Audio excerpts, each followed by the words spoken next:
Welcome back to my channel Seema's কিচেনে আপনাদের সকলকে স্বাগত জানাই। আজকে আবারও চলে এলাম একটি নতুন রেসিপি নিয়ে। রেসিপিটির নাম হলো মুসুরি পালং ঘন্ট।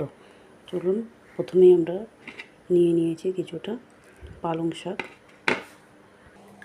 এবারে পালং শাকগুলো ভালো করে কেটে এইভাবে লম্বা লম্বা করে কেটে ভালো করে জলে ধুয়ে নিলাম। এবার গ্যাসে কড়াই বসিয়ে কড়াইতে দিয়ে দিলাম কিছুটা জল। দেখুন, জলটা যখন গরম হয়ে যাবে তাতে কিছুটা দিয়ে দেবো মুসুরি ডাল। আগে থেকে মুসুর ডালটা আমি ধুয়ে রেখেছিলাম। এবার মুসুর ডালের সাথে দিয়ে দেবো কিছুটা মুগ ডাল। দুটো ডালই ভালো করে সেদ্ধ হওয়ার জন্য কিছুক্ষণের জন্য রেখে দেবো। এবার দিলাম নুন।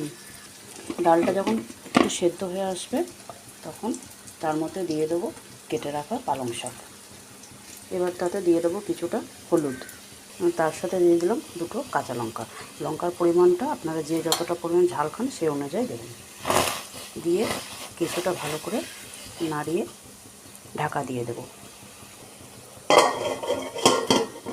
10 মিনিটের জন্য ঢাকা থাক, তারপরে নাড়িয়ে আবার দেখছি কেমন আছে।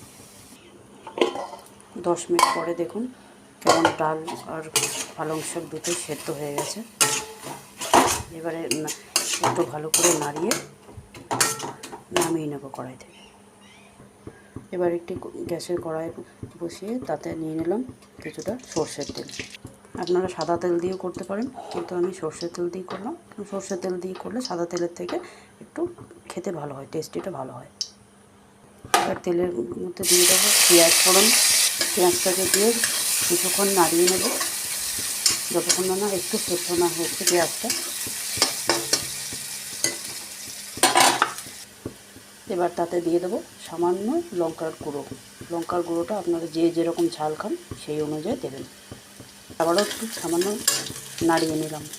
এবার তাতে দিয়ে দেবো একটি ডিম। ডিমটা আমি আগে থেকেই ফাটিয়ে রেখেছিলাম। ডিমটা দিয়ে কিছুক্ষণ ভালো করে এইভাবে নাড়িয়ে নিতে হবে। ডিমের সাথে পেঁয়াজটা ভালো করে মিশিয়ে নিতে হবে।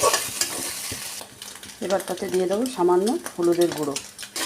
আবারও ভালো করে মিশিয়ে নেবো যতক্ষণ ডিমটা ভাজা ভাজা হচ্ছে এইভাবে নাড়িয়ে নেব।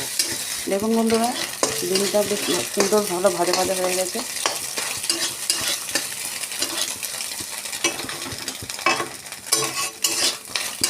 সুন্দর কালার এসেছে।